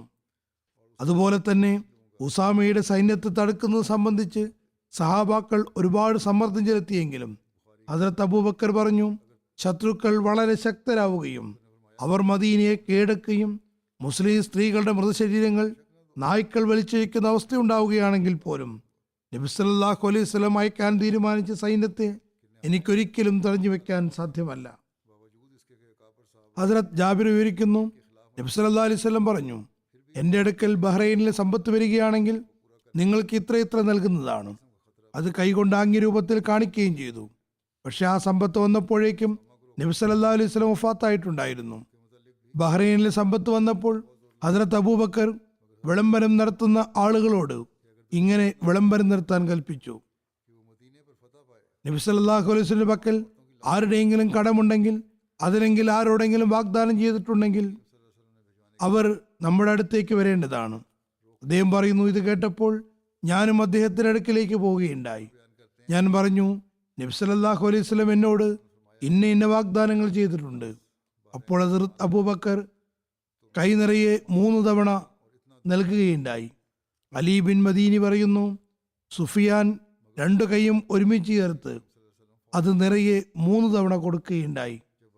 ഹദ്രത്ത് അബൂ സയ്യിദ് ഖുദ്രി പറയുന്നു, ബഹ്റൈനിലെ സമ്പത്ത് വന്നപ്പോൾ ഞാൻ ഹദ്രത്ത് അബൂബക്കറിന്റെ വിളിയാൾ ഇങ്ങനെ വിളംബരപ്പെടുത്തുന്നത് കേട്ടു, നബി സല്ലല്ലാഹു അലൈഹി വസല്ലം ആരോടെങ്കിലും എന്തെങ്കിലും വാഗ്ദാനം ചെയ്തിട്ടുണ്ടെങ്കിൽ അവർക്ക് വരാവുന്നതാണ്. ജനങ്ങൾ ഹദ്രത്ത് അബൂബക്കറിന്റെ അടുക്കിലേക്ക് വരുമ്പോൾ അദ്ദേഹം അവർക്ക് കൊടുത്തുകൊണ്ടിരുന്നു. പിന്നെ ഹദ്രത്ത് അബൂ ബഷീർ മഹസനി വന്നിട്ട് പറഞ്ഞു, നബി സല്ലല്ലാഹു അലൈഹി വസല്ലം ഇങ്ങനെ പറയുകയുണ്ടായി, അല്ലയോ അബൂ ബഷീർ, നമ്മുടെ അടുക്കൽ എന്തെങ്കിലും വന്നാൽ നിങ്ങൾ വരേണ്ടതാണ്. അങ്ങനെ ഹദ്രത്ത് അബൂബക്കർ അദ്ദേഹത്തിന് 2-3 കൈ നിറയെ കൊടുക്കുകയുണ്ടായി. അത് 1400 ദിർഹം വിലമതിക്കുന്നതായിരുന്നു. ഇവിടെ ലബ് എന്ന പദം വന്നിട്ടുള്ളതിന്റെ ഉദ്ദേശം 2 കൈകളുടെയും വിരലുകളിലെ വരകൾക്ക് സമാനമാണ്. ഹദ്രത്ത് അബൂബക്കർ സഹാബാക്കളുടെ സംസാരത്തിൽ മുഴുകിയിരിക്കുകയായിരുന്നു. കുറച്ചു കഴിഞ്ഞപ്പോൾ അദ്ദേഹം തൻ്റെ ഭൃത്യനോട് പറഞ്ഞു, വെള്ളം കൊണ്ടുവരൂ. ഭൃത്യൻ കുറച്ചു സമയത്തിനുള്ളിൽ മൺപാത്രത്തിൽ വെള്ളവുമായി വന്നു. ഹദ്രത്ത് അബൂബക്കർ തൻ്റെ 2 കൈകൾ കൊണ്ടും പാത്രം പിടിച്ച് ദാഹം ശമിപ്പിക്കാൻ അതിനെ തൻ്റെ ചുണ്ടോടടുപ്പിച്ചു. അദ്ദേഹം പാത്രത്തിൽ വെള്ളം ചേർത്ത് തേൻ നിറഞ്ഞിരിക്കുന്നതായി കണ്ടു. അദ്ദേഹം ആ പാത്രം താഴെ വെച്ചു, വെള്ളം കുടിച്ചില്ല. എന്നിട്ട് ഭൃത്യനെ നോക്കിക്കൊണ്ട് ചോദിച്ചു, ഇതെന്താണ്? ഭൃത്യൻ പറഞ്ഞു, വെള്ളത്തിൽ തേൻ കലർത്തിയതാണ്. ഹദ്റത്ത് അബൂബക്കർ സിദ്ദീഖ് പാത്രത്തിലേക്ക് നല്ലവണ്ണം നോക്കിക്കൊണ്ടിരുന്നു. ഏതാനും നിമിഷങ്ങൾ കഴിഞ്ഞതേയുള്ളൂ, അദ്ദേഹത്തിന്റെ കണ്ണുകളിൽ നിന്നും അശ്രുധാരധാരയായി ഒഴുകാൻ തുടങ്ങി. ഹദ്റത്ത് അബൂബക്കർ തേങ്ങി തേങ്ങി കരയുകയാണ്. കരഞ്ഞു കരഞ്ഞ് അദ്ദേഹത്തിന്റെ ശബ്ദം ഉച്ചത്തിലായി. അദ്ദേഹം വളരെ അസ്വസ്ഥനായി കാണപ്പെട്ടു. ജനങ്ങൾ അദ്ദേഹം ശ്രദ്ധിക്കുകയും അദ്ദേഹത്തെ സമാധാനപ്പെടുത്തിക്കൊണ്ട് ചോദിക്കുകയും ചെയ്തു, അല്ലയോ തിരുനബി സല്ലല്ലാഹു അലൈഹി വസല്ലമയുടെ ഖലീഫ, താങ്കൾക്ക് എന്തു പറ്റി? എന്തിനാണ് ഇത്രമാത്രം കരയുന്നത്? ഞങ്ങളുടെ മാതാപിതാക്കൾ അങ്ങേക്ക് മേൽത്തണ്ടമായിരിക്കട്ടെ, അങ്ങ് എന്തിനാണ് കരയുന്നത്? പക്ഷേ ഹദ്റത്ത് അബൂബക്കർ കരച്ചിൽ നിർത്തിയില്ല. മാത്രമല്ല, ചുറ്റുമുണ്ടായിരുന്ന എല്ലാവരും അദ്ദേഹത്തെ കണ്ട് കരയാൻ തുടങ്ങി. അവരെല്ലാം കരഞ്ഞു കരഞ്ഞ് നിശബ്ദരായി. എന്നാൽ ഹദ്റത്ത് അബൂബക്കർ തുടർച്ചയായി കരഞ്ഞുകൊണ്ടിരുന്നു. അങ്ങനെ അദ്ദേഹത്തിന്റെ കണ്ണുനീർ അല്പം ശമിച്ചപ്പോൾ ജനങ്ങൾ അദ്ദേഹത്തോട് കരഞ്ഞതിന്റെ കാരണം ആരാഞ്ഞു. അല്ലയോ നബി സല്ലല്ലാഹു അലൈഹി വസല്ലമയുടെ ഖലീഫ, താങ്കൾ എന്തിനാണ് കരഞ്ഞത്? അങ്ങേ എന്താണ് കരയിപ്പിച്ചത്? ഹദ്റത്ത് അബൂബക്കർ തന്റെ വസ്ത്രത്തിന്റെ അറ്റം കൊണ്ട് കണ്ണീർ തുടച്ചു. തന്നെ സ്വയം നിയന്ത്രിച്ചുകൊണ്ട് പറഞ്ഞു, നബി സല്ലല്ലാഹു അലൈഹി വസല്ലം മരണശയ്യയിലായിരുന്നപ്പോൾ ഞാൻ നബി സല്ലല്ലാഹു അലൈഹി വസല്ലം കൂടെ ഉണ്ടായിരുന്നു. നബി സല്ലല്ലാഹു അലൈഹി വസല്ലം എന്തോ സാധനത്തെ തന്റെ കൈ കൊണ്ട് അകറ്റുന്നതായി ഞാൻ കണ്ടു. പക്ഷെ അത് എന്ത് സാധനമാണെന്ന് എനിക്ക് കാണാൻ കഴിയുന്നുണ്ടായിരുന്നില്ല. നബി സല്ലല്ലാഹു അലൈഹി വസല്ലം എന്നിൽ നിന്നകന്നുവോ എന്ന് പതിഞ്ഞ സ്വരത്തിൽ പറഞ്ഞുകൊണ്ടിരുന്നു. ഞാൻ ചുറ്റുപാട് നോക്കിയെങ്കിലും ഒന്നും കാണാൻ കഴിഞ്ഞില്ല. ഞാൻ ചോദിച്ചു, യാ റസൂലല്ലാഹ്, അങ്ങ് എന്തോ ഒരു സാധനത്തെ അകറ്റുന്നതായി ഞാൻ കാണുകയുണ്ടായി. എന്നാൽ അങ്ങയുടെ അടുത്ത് എനിക്കൊന്നിനെയും കാണാൻ കഴിഞ്ഞില്ല. അപ്പോൾ നബി സല്ലല്ലാഹു അലൈഹി വസല്ലം എന്നെ സംബോധന ചെയ്തുകൊണ്ട് പറഞ്ഞു, അത് വാസ്തവത്തിൽ ഭൗതിക ലോകമായിരുന്നു. അത് അതിൻ്റെ എല്ലാ സുഖ സൗകര്യങ്ങളോടൊപ്പം എൻ്റെ അടുക്കൽ വന്നതായിരുന്നു. ഞാൻ അതിനോട് പറഞ്ഞു, ദൂരെ പോകൂ. ഇത് ഒരു ജാഗ്രതാ ദർശനമായിരുന്നു. ദൂരെ പോ എന്ന് പറഞ്ഞപ്പോൾ അത് അകന്നു പോയിട്ട് പറഞ്ഞു, താങ്കൾ എന്നിൽ നിന്ന് രക്ഷപ്പെട്ടതെല്ലാം ശരിയാണ്. പക്ഷേ താങ്കൾക്ക് ശേഷം വരുന്നവർ എന്നിൽ നിന്ന് രക്ഷപ്പെടുന്നതല്ല. ഹദ്റത്ത് അബൂബക്കർ അസ്വസ്ഥനായിക്കൊണ്ട് തൻ്റെ തല ആട്ടുകയും ദുഃഖഭരിതമായ ശബ്ദത്തിൽ ഇങ്ങനെ പറയുകയും ചെയ്തു, ജനങ്ങളെ, ഈ തേൻ ചേർത്ത വെള്ളം കാരണം ഞാൻ ഭയപ്പെട്ടത് ഈ ഭൗതിക ലോകം എന്നെ വലയം ചെയ്യുമോ എന്നാണ്. അതുകൊണ്ടാണ് ഞാൻ തേങ്ങിക്കരഞ്ഞത്. അതായത് അദ്ദേഹത്തിന് അത്രമാത്രം ദൈവമയമുണ്ടായിരുന്നു. ഇറാഖിലുണ്ടായ വിജയങ്ങളിൽ 2 വിലപിടിപ്പുള്ള പുതപ്പുകളും കിട്ടുകയുണ്ടായി.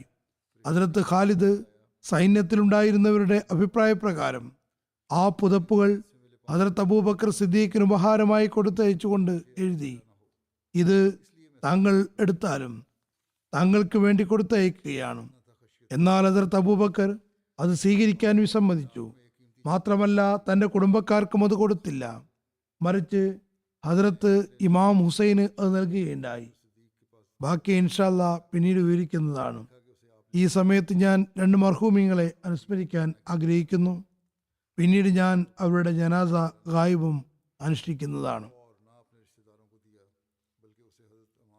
ആദ്യത്തേത് ജനാബ് സമീഉല്ലാ സാഹിബ് തഹരീക്ക് ജദീദിൽ വക്കീൽ സറാഅത്ത് അഥവാ കൃഷികാര്യ വകുപ്പ് ഓഫീസർ ആയിരുന്നു.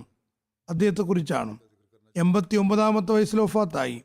ഇന്നാ ലില്ലാഹി വ ഇന്നാ ഇലൈഹി റാജിഊൻ. സമീഉല്ലാ സിയാൽ സാഹിബിന്റെ കുടുംബത്തിൽ അദ്ദേഹത്തിന്റെ പിതാവ് റഹ്മത്തുല്ലാ സിയാൽ സാഹിബ് മുഖേനയാണ് അഹമ്മദിയത്ത് എത്തിയത്. അള്ളാഹുവിന്റെ അനുഗ്രഹത്താൽ അദ്ദേഹം മൂസിയായിരുന്നു. ബയ്യത്ത് ഇതിനെപ്പറ്റി അദ്ദേഹത്തിന്റെ മാതാവ് അറിഞ്ഞപ്പോൾ അവർ അദ്ദേഹത്തെയും എടുത്ത് അവിടെ നിന്നും പോയി. ഇതേക്കുറിച്ച് ഹദ്റത്ത് മുസ്ലിം മൗദിന്റെ സംശയത്തിൽ എത്തിയപ്പോൾ അദ്ദേഹം പിതാവിനോട് കുട്ടിയെ കിട്ടുന്നതിന് വേണ്ടി കേസ് കൊടുക്കാൻ പറഞ്ഞു. അങ്ങനെ കേസ് നടത്തി കുട്ടിയെ തിരിച്ചു കിട്ടി. തുടർന്ന് അദ്ദേഹം പിതാവിന്റെ സംരക്ഷണത്തിലായി. അദ്ദേഹം ആണ് പരിപാലിക്കുകയും ചെയ്തത്. സമീഉല്ലാ സിയാൽ സാഹിബിന്റെ പിതാവ് കിഴക്കൻ പഞ്ചാബിലെ ലഹളയുടെ സമയത്ത് ഷഹീദായി. അതിനുശേഷം ഇദ്ദേഹത്തെ അനഹമ്മദി കുടുംബങ്ങൾ തിരികെ കൊണ്ടുപോകാൻ അഹമ്മദിയത്തിൽ നിന്ന് അകറ്റാനും ശ്രമിച്ചുകൊണ്ടിരുന്നു. എന്നാൽ അദ്ദേഹം അഹമ്മദിയത്ത് ഉപേക്ഷിച്ചില്ല.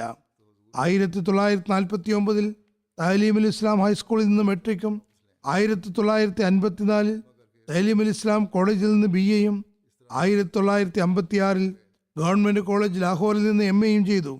അദ്ദേഹത്തിന് 2 ആൺമക്കളാണുള്ളത്.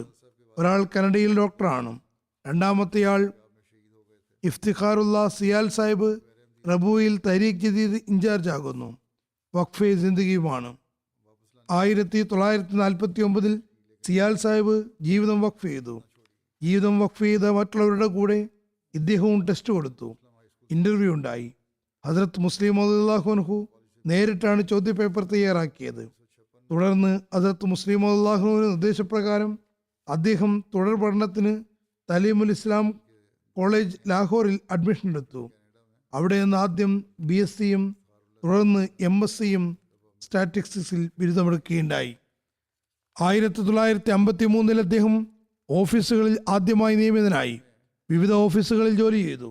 60 മുതൽ 63 വരെ സിറാലിയോണിൽ സേവനത്തിന് അവസരം ലഭിച്ചു. 83 ഹദരത്ത് ഖലീഫത്തുൽ മസീഹ് റാബി അദ്ദേഹത്തെ വക്കീലു സറാത്ത് വ സനത്തോ തിജാരത്തായി നിയമിച്ചു. 88 മുതൽ 99 വരെ വക്കീലു ദീവാനും 89 മുതൽ 2012 വരെ വക്കീലു സറാത്ത് വ സനത്തോ തിജാരത്തുമായിരുന്നു. 2012 മുതൽ മരണം വരെയും വക്കീലു സറാത്ത് ആയിരുന്നു. 69 വർഷമാണ് അദ്ദേഹത്തിന്റെ സേവനകാലം. അതുകൂടാതെ അഞ്ചുമന്റെയും തരീഖീദിന്റെയും നിരവധി കമ്മിറ്റികളിൽ അംഗമായിരുന്നു. ചില രജിസ്ട്രേഡ് കമ്പനികളുടെ ഡയറക്ടറുമായിരുന്നു. അതേപോലെ ഖുദാമുൽ അഹ്മദിയയിലെ മുഹത്തം എന്ന നിലയ്ക്ക് അദ്ദേഹത്തിന് നീണ്ടകാലം വിവിധ വകുപ്പുകളിൽ സേവനം ചെയ്യാൻ തൗഫീക്ക് ലഭിച്ചിരുന്നു. അദ്ദേഹത്തിന്റെ ഭാര്യ അമത്തുൽ ഹഫീസ് സിയാൽ സാഹിബ് പറയുന്നു, 64 വർഷത്തെ ദാമ്പത്യ ജീവിതത്തിൽ ഞാൻ അദ്ദേഹത്തെ വളരെ നന്മയും സഹാനുഭൂതിയുമുള്ള അള്ളാഹുൽ ഭരമേൽപ്പിക്കുന്ന സ്നേഹസമ്പന്നനായ വ്യക്തിയായിട്ടാണ് കണ്ടിട്ടുള്ളത്. തൻ്റെ എല്ലാ കാര്യത്തിലും മറ്റുള്ളവർക്ക് മുൻഗണന നൽകിയിരുന്നു. അതേപോലെ കാലത്തിന്റെ ഖലീഫയുടെ കൽപ്പനകൾക്ക് എല്ലാ കാര്യത്തെക്കാളും മുന്തിയ പരിഗണന നൽകിയിരുന്നു. പറയുന്നു, എൻ്റെ വിവാഹം കഴിഞ്ഞപ്പോൾ തുടക്കത്തിൽ തന്നെ എന്നോട് പറഞ്ഞു, ഞാൻ വാഖഫെ ജിന്ദഗി അഥവാ ജീവിതം വഖഫ് ചെയ്ത ആളാകുന്നു. ജീവിതം വഖഫ് ചെയ്ത ആളുടെ ഭാര്യയും വാഖഫെ ജിന്ദഗി തന്നെയാണ്. പറയുന്നു, അദ്ദേഹം സാധു സംരക്ഷകനായിരുന്നു. ഞങ്ങളുടെ വീട്ടിൽ അതിസൽക്കാരം എപ്പോഴും നല്ലപോലെ നടത്തിയിരുന്നു. അദ്ദേഹത്തിന്റെ മകൻ ഇഫ്തിഖാറുള്ള സിയാൽ സാഹിബ് പറയുന്നു, ചെറുപ്പം മുതൽ തന്നെ ജമാഅത്തിനോട് കൂറും സ്നേഹവും നല്ലപോലെ ഉണ്ടായിരുന്നു. 1947 ലഹളയിൽ അദ്ദേഹത്തിന്റെ പിതാവ് ഷഹീദാക്കപ്പെട്ടപ്പോൾ അദ്ദേഹം ഒറ്റപ്പെട്ടു പോയി. നേരത്തെ പറഞ്ഞതുപോലെ അദ്ദേഹത്തിന്റെ കുടുംബത്തിൽ അദ്ദേഹത്തിന്റെ പിതാവ് മാത്രമാണ് അഹമ്മദിയായിട്ടുണ്ടായിരുന്നുള്ളൂ. മാതാവും ഉപേക്ഷിച്ചു പോയതാണ്. അനഹമ്മദി ബന്ധുക്കൾ പറയുന്നു, നീ അഹമ്മദിയത്ത് വിടുകയാണെങ്കിൽ ഞങ്ങൾ നിന്റെ എല്ലാ ഭൗതികവും വിദ്യാഭ്യാസപരവുമായ ചെലവുകൾ നടത്തുന്നതാണ്. എന്നാൽ അഹമ്മദിയത്തിനോടുള്ള സ്നേഹവും അഹമ്മദിയത്തിന്റെ സത്യത്തിലുള്ള ഉറച്ച വിശ്വാസവും കാരണം അവരോട് പറഞ്ഞു, പട്ടിണി കിടന്ന് മരിക്കേണ്ടി വന്നാലും അഹമ്മദിയത്ത് ഉപേക്ഷിക്കുന്നതല്ല. പിന്നെ അഹമ്മദിയത്തിൽ തന്നെ ഉറച്ചു നിൽക്കുകയുമുണ്ടായി. തൻ്റെ തലമുറയിലും വഖഫിന്റെ ശൃംഖല നിലനിൽക്കണമെന്ന് അദ്ദേഹത്തിന് ആഗ്രഹമുണ്ടായിരുന്നു. പറയുന്നു, ഞാൻ വഖഫ് ചെയ്തപ്പോൾ അദ്ദേഹം വളരെ സന്തോഷിച്ചു. ലണ്ടനിൽ വന്നപ്പോൾ ഖലീഫത്തുൽ മസീഹ് റാബി റഹ്മത്തുള്ളാഹിയോട് അത് അദ്ദേഹം തന്നെ പറയുകയുണ്ടായി. അത് ഖലീഫത്തുൽ മസീഹ് റാബി ഏറെ സന്തുഷ്ടി പ്രകടിപ്പിച്ചു. യഥാർത്ഥ വഖഫ് എന്നത് മക്കളിലും അത് തുടരുക എന്നതാണ്. ദീനീപരവും ഭൗതികപരവുമായ പ്രയാസങ്ങൾ ഉണ്ടാകുമ്പോൾ അള്ളാഹുവിന് മുന്നിൽ കുനിയുകയും പ്രയാസങ്ങൾ മാറുന്നതിന് വേണ്ടി വേദനയോടെ പ്രാർത്ഥിക്കുകയും ചെയ്തിരുന്നു. മകൻ എഴുതുന്നു, ഞാൻ ജീവിതത്തിൽ ഒരിക്കൽ പോലും അദ്ദേഹം തഹജ്ജുദ് നമസ്കാരം ഒഴിവാക്കിയതായി കണ്ടിട്ടില്ല. സാധുക്കളെ എല്ലാ നിലയ്ക്ക് സഹായിച്ചിരുന്നു. അദ്ദേഹത്തിന് വഫാത്തിന് ശേഷം നിരവധി ആളുകൾ എന്നോട് പ്രത്യേകമായും പറഞ്ഞത്, ഞങ്ങൾക്ക് എന്തെങ്കിലും തുകയുടെ ആവശ്യം വന്നാൽ ഉടൻ തന്നെ സിയാൽ സാഹിബിന്റെ അടുക്കൽ പോകുമായിരുന്നു എന്നാണ്. അദ്ദേഹം എപ്പോഴും സഹായിച്ചിരുന്നു. എപ്പോഴെങ്കിലും വീട്ടിൽ വല്ല പ്രയാസവും നേരിട്ടാൽ ആ സമയത്ത് ജമാഅത്തി സേവനത്തിന് പോകുമായിരുന്നു. വീട്ടിലെ കാര്യങ്ങൾ അള്ളാഹുവിനെ ഏൽപ്പിക്കുമായിരുന്നു. അദ്ദേഹത്തിന്റെ മകന്റെ ഭാര്യ പറയുന്നു, ജമാഅത്തിനോട് സ്നേഹവും ഖിലാഫത്തിനോട് കൂറും കാണിക്കാൻ എന്നെ ഉപദേശിച്ചിരുന്നു. കാലത്തിൻ്റെ ഖലീഫയുടെ നാവിൽ നിന്ന് വരുന്ന വാക്കുകൾ പൂർണ്ണമായും അതിൽ ഉറപ്പുണ്ടായിരുന്നു. ഇത് സംബന്ധിച്ച് പറയുന്നു, ആരംഭത്തിൽ വഖഫ് സംബന്ധമായി ഹദരത്ത് ഖലീഫത്തുൽ മസീഹ് സാനിയുടെ സവിധത്തിൽ പോയ സമയത്ത് ചർച്ചിൽ 80-ാമത്തെ വയസ്സിൽ വീണ്ടും പ്രധാനമന്ത്രിയായ കാലമായിരുന്നു. ഹദരത്ത് ഖലീഫത്തുൽ മസീഹ് സാനി അവരോട് പറഞ്ഞു, ചർച്ചിലിന് 80-ാമത്തെ വയസ്സിൽ പ്രധാനമന്ത്രി ആകാമെങ്കിൽ നിങ്ങൾക്ക് ആ പ്രായം വരെയും എന്തുകൊണ്ട് ദീനീ സേവനങ്ങൾ ചെയ്യാൻ സാധ്യമല്ല? പറയുന്നു, ഞാൻ അതിൽ നിന്ന് മനസ്സിലാക്കിയത് അന്ന് വഖഫ് ചെയ്ത ഗ്രൂപ്പിലുണ്ടായിരുന്നവരെല്ലാം ചുരുങ്ങിയത് 80 വയസ്സ് പൂർത്തിയാക്കുമെന്നായിരുന്നു. അള്ളാഹു അതുവരെയും സേവനത്തിന് അവസരം നൽകുമെന്നുമാണ്. അദ്ദേഹത്തിന് സുഹൃത്തുക്കളായിരുന്ന ചൗധരി ഹബീബുള്ള സാഹിബും മുസ്ലിദ്ദീൻ സാഹിബും 80 വയസ്സിലധികം ജീവിച്ചിരുന്നു. ഈ ആദ്യം പറഞ്ഞ വിവരണം അദ്ദേഹത്തിൻ്റെ മകൻ്റേതാണ്. അദ്ദേഹത്തിൻ്റെ മകൻ്റെ ഭാര്യ പറയുന്നു, എൻ്റെ ചെറുപ്രായത്തിൽ തന്നെ എൻ്റെ പിതാവ് മരണപ്പെട്ടിരുന്നു. ഭാര്യ പിതാവ് എന്ന നിലയ്ക്ക് എനിക്ക് പിതാവിൻ്റെ വാത്സല്യമാണ് കിട്ടിയത്. 22 വർഷത്തെ വിവാഹ ജീവിതത്തിൽ എപ്പോഴും വാത്സല്യവും മൃദുസ്നേഹവുമാണ് എനിക്ക് കാണാൻ കഴിഞ്ഞത്. ഖിലാഫത്തിനോട് അളവറ്റ സ്നേഹമുള്ളയാളും സാധു സംരക്ഷകനും ആതിഥേയനും സത്യസന്ധനായ മനുഷ്യനുമായിരുന്നു. എണീക്കുമ്പോഴും ഇരിക്കുമ്പോഴുമെല്ലാം ദൈവ സ്മരണയിലായിരുന്നു. ചെറിയ ചെറിയ കാര്യങ്ങളിലും നന്ദി പ്രകടിപ്പിക്കുമായിരുന്നു. എൻ്റെ മക്കളുടെ ശിക്ഷണത്തിൽ അദ്ദേഹത്തിന് നല്ല പങ്കുണ്ട്. അവരെ വിശുദ്ധ ഖുർആൻ തർജ്ജമ പഠിപ്പിക്കാനും മസീമദ് അലി ഇസ്ലാമിൻ്റെ ഗ്രന്ഥങ്ങൾ വായിപ്പിക്കാനും പ്രേരിപ്പിച്ചുകൊണ്ടിരുന്നു. പിന്നെ പരീക്ഷയും നടത്തിയിരുന്നു. പറയുന്നു, മക്കൾ വല്ലിപ്പ, അതായത് അദ്ദേഹത്തിൻ്റെ അടുത്ത് ഇരിക്കുമ്പോൾ അദ്ദേഹം എപ്പോഴും ജമാഅത്തിന്റെ ചരിത്രവും ഖലീഫമാരുടെ വാത്സല്യവും സ്നേഹവസ്ത്രവുമായ സംഭവങ്ങളും വിവരിച്ചു കൊടുക്കുമായിരുന്നു. ചെറിയ കുട്ടിയാണ് വീട്ടിൽ വരുന്നതെങ്കിൽ പോലും ആ കുട്ടിയെയും സൽക്കരിക്കാതെ വിടുമായിരുന്നില്ല. നായിബ് വക്കീൽ സറാത്ത് ബാസിൽ സാഹിബ് പറയുന്നു, സമീഉല്ലാ സിയാൽ സാഹിബ് വളരെയേറെ സഹാനുഭൂതിയുള്ള ആളായിരുന്നു. ഖിലാഫത്തിനോട് അഗൈതവമായ സ്നേഹവും അനുരക്തിയും ഉണ്ടായിരുന്നു. ഓഫീസിൽ ജീവനക്കാർക്ക് സാമ്പത്തിക സഹായവും ചെയ്തിരുന്നു. എപ്പോഴും കാലത്തിൻ്റെ ഖലീഫയുമായി ബന്ധം നിലനിർത്താൻ ഉപദേശിക്കുമായിരുന്നു. ജമാഅത്തിൻ്റെ ഓരോരോ പൈസയും സംരക്ഷിക്കാൻ പറയുമായിരുന്നു. ഹദ്റത്ത് മസീഹ് മൗഊദ് ഇസ്ലാം പറഞ്ഞതുപോലെ പൈസ എവിടെ നിന്ന് വരുമെന്നതിലല്ല, മറിച്ച് അത് സംരക്ഷിക്കുന്നവർ എങ്ങനെയായിരിക്കുമെന്നാണ് എപ്പോഴും ചിന്തിച്ചിട്ടുണ്ടായിരുന്നത്. പറയുന്നു, വഖഫ് ചെയ്തവരോ ജീവനക്കാരോ അല്ലെങ്കിൽ ഏതെങ്കിലും അഹമ്മദിയോ വരുമ്പോൾ അദ്ദേഹം ഇങ്ങനെ പറയുമായിരുന്നു, ജമാഅത്തി സേവനത്തിൽ ഒരുപാട് അനുഗ്രഹമുണ്ട്. സേവനം ചെയ്യുന്നവരെ അള്ളാഹു അനന്തമായി അനുഗ്രഹിക്കുന്നു. അള്ളാഹു തന്നെ അവരുടെ ആവശ്യങ്ങൾ പൂർത്തീകരിച്ചു കൊടുക്കുന്നു. തന്നെ ഉദാഹരണമായി കാണിച്ചുകൊണ്ട് പറയുമായിരുന്നു, ഒന്നുമില്ലായിരുന്നു, അള്ളാഹു എനിക്ക് അളവറ്റ അനുഗ്രഹങ്ങൾ നൽകി. ഇത് വഖഫിന്റെ അനുഗ്രഹമാകുന്നു. നസ്രീൻ ഹൈ സാഹിബ് പറയുന്നു, അദ്ദേഹം ഞങ്ങളുടെ കുടുംബത്തിലെ പ്രധാന അംഗമായിരുന്നു. എൻ്റെ മാതാപിതാക്കൾ എപ്പോഴും അദ്ദേഹത്തെ ആദരിച്ചിരുന്നു.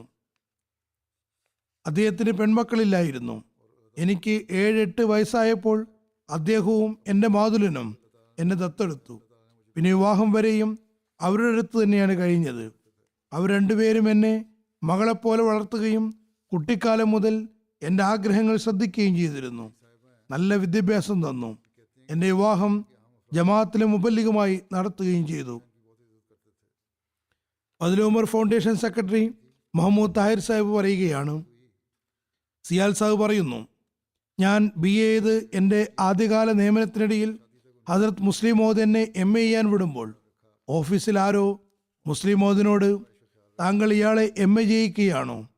MAക്ക് ശേഷം മറ്റെവിടെയെങ്കിലും പോകുമെന്ന്, ഭൗതിക ജോലികൾ സ്വീകരിക്കുമെന്നും ആശങ്ക പ്രകടിപ്പിച്ചു. അപ്പോൾ ഹദ്റത്ത് മുസ്ലിം മൗഊദ് പറഞ്ഞു, സിയാൽ നന്ദികേട് കാണിക്കുന്നവനല്ല.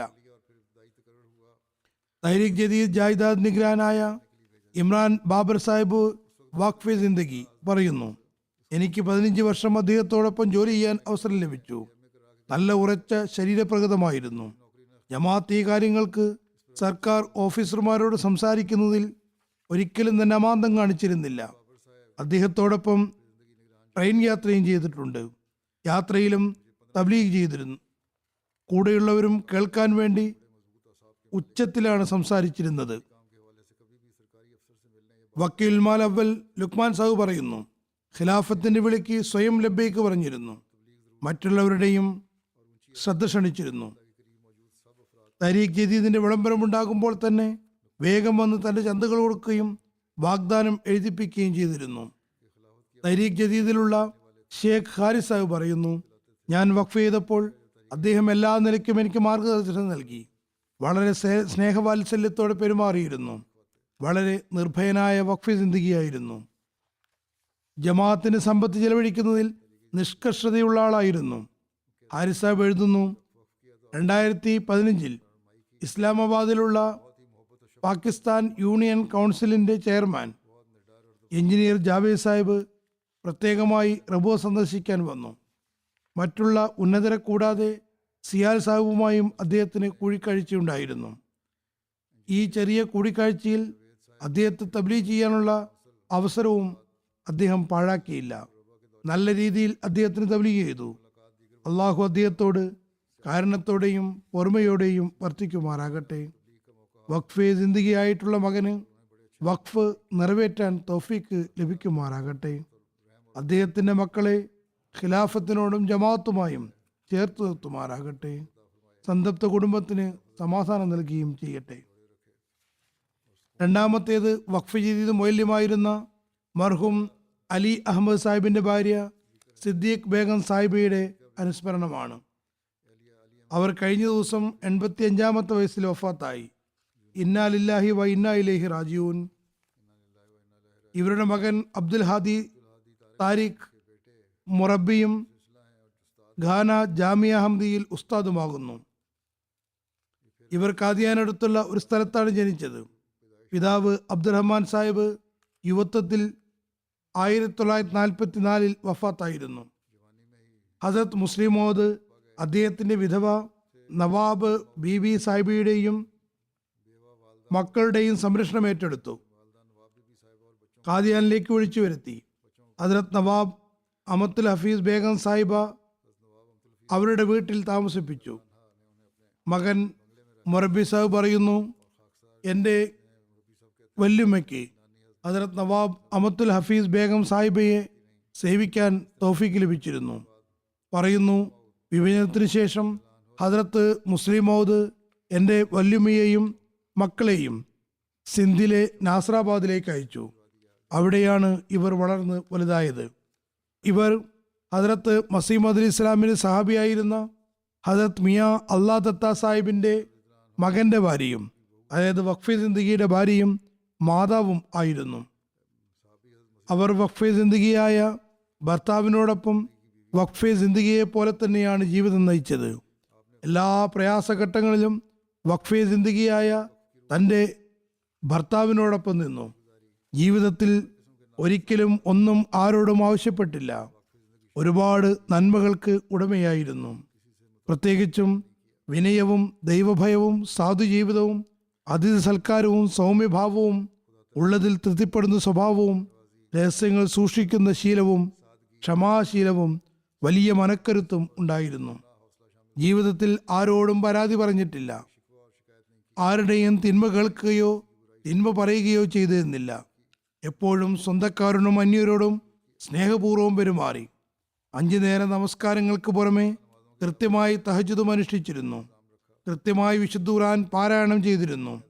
അവസാന നാളുകളിൽ ആരോഗ്യം മോശമായതിനാൽ ശരിയായ നിലയിൽ നമസ്കരിക്കാൻ കഴിയാതിരുന്നപ്പോൾ ഇങ്ങനെ ദുആ ചെയ്തിരുന്നു: നാഥ, നിന്നെ ആരാധിക്കാൻ സാധിക്കുന്ന വിധത്തിലുള്ള ആരോഗ്യവും സ്ഥൈര്യവും എനിക്ക് നീ നൽകണമേ. സന്തത്ത കുടുംബത്തിൽ 2 പെൺമക്കളും 3 ആൺമക്കളുമുണ്ട്. ഞാൻ പറഞ്ഞതുപോലെ ഒരു മകൻ അബ്ദുൽ ഹാദി താരിഖ് ഘാനയിൽ മുറബിയാണ്. അവിടെ തബ്ലീഗ് രംഗത്തായതുകൊണ്ട് മാതാവിൻ്റെ ജനാസയിൽ പങ്കെടുക്കാൻ കഴിഞ്ഞില്ല. അള്ളാഹു എല്ലാവർക്കും സഹനവും കരുത്തും പ്രദാനം ചെയ്യുമാറാകട്ടെ. അവരുടെ നന്മകൾ തുടരാൻ തൗഫീക്ക് നൽകട്ടെ. പരേതയ്ക്ക് മഗ്ഫിറത്തും റഹ്മത്തും ഉന്നത സ്ഥാനങ്ങളും നൽകുമാറാകട്ടെ.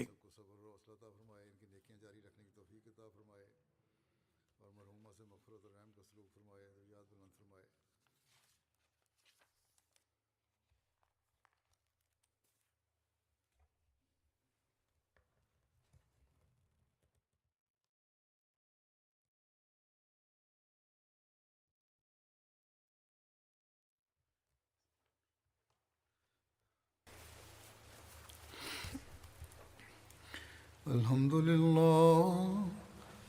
لله نحمده ونستعينه ونستغفره ونؤمن به ونتوكل عليه ونعوذ بالله من شرور أنفسنا ومن سيئات أعمالنا من يهده الله فلا مضل له ومن يضلله فلا هادي له ونشهد أن لا إله إلا الله ونشهد أن محمدا عبده ورسوله عباد الله رحمكم الله إن الله يأمر بالعدل والإحسان وإيتاء ذي القربى وينهى عن الفحشاء